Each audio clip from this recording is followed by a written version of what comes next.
get a lot of my inspiration from like old wrought iron work, and also from like quilt patterns and lots of geometric things. It's a labor of love. Yeah. I mean, we make the work that we make because we love to do it and we love to work together. The collaboration of us working together has gone on as long as he and I have been in a relationship, so it's just like really close to our hearts, and it's a really powerful thing, I think, you know, to be able to work with your partner and share that love of glass and the material and the process. I really appreciate it. I think generally we're both happiest when we're making. Like at times I'll want to go make my own work just because I can use my own voice, and when we work together we share our voice a lot, and there's a lot more communication. Whereas when you work on your own stuff, you can selfishly make decisions. Yeah. But we just like to work. We like making things. I'm happiest when I've created something and I step back in that 10 seconds, like, I made that. Okay, on to the next one. It's a good feeling. You know, we're still kind of new to our work. It's still developing, and so I mean, every time we work, I think we get better. For sure. And the work itself gets stronger. And I just want to continue feeling the way that we feel about our work, you know, enjoying making it, being happy, not making it feel like a forced thing, you know, just kind of maintaining that sort of happiness. We're not only working as a work duo, we're also a life duo, so everything is, you know, learning how to make everything work. So, you know, just the process of living and working together and just keeping that happy. And when you have a bad day working together, you can't go home and, you know, really vent to your spouse.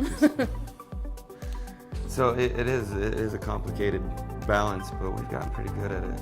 If I make a mistake on a piece that we're working on, I feel bad towards Allie, and I know when she does like something where a stringer goes awry or something happens, she feels like she's slighted me, and we just have to remember, like, no, it wasn't deliberate. It's glass. It's a fickle, terrible material that no one should work with, and we love it, and it's torture sometimes. But you have to remember, it's not personal. Yeah. It's just glass. Brennan and I have talked about doing the goblet beadwork for probably just as long as we've been making the large hot shop work.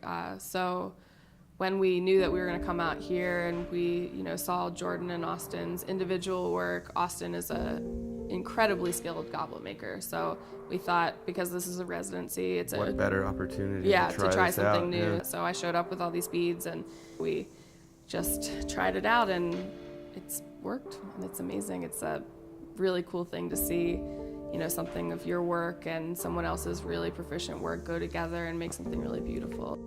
This has been just a really wonderful, neat opportunity to come to an area of the country that neither of us have spent any time in, and an opportunity to live upstairs and walk down and just make work for 5 days is, we can focus just on that.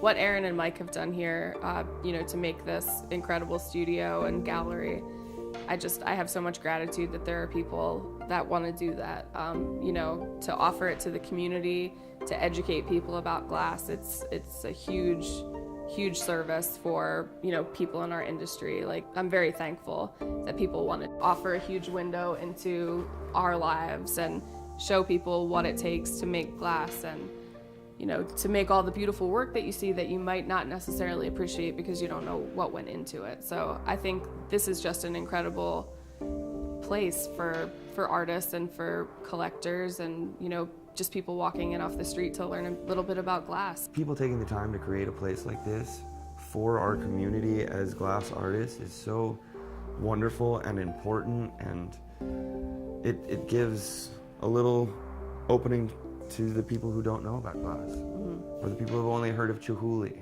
or have never heard of any glass artists at all. It's really special. So it makes me very thankful. I come away very thankful to know that glass isn't this dying art, it's growing, and people are falling more in love with it. I get excited when people get excited about glass because it excites us so much. Glass is the greatest gift that I've ever been given. I just wish that there were more places like this so that other people could experience it and get to share in the excitement and the energy of glass and education. It's just amazing. I'm so grateful. I'm so grateful places like this exist.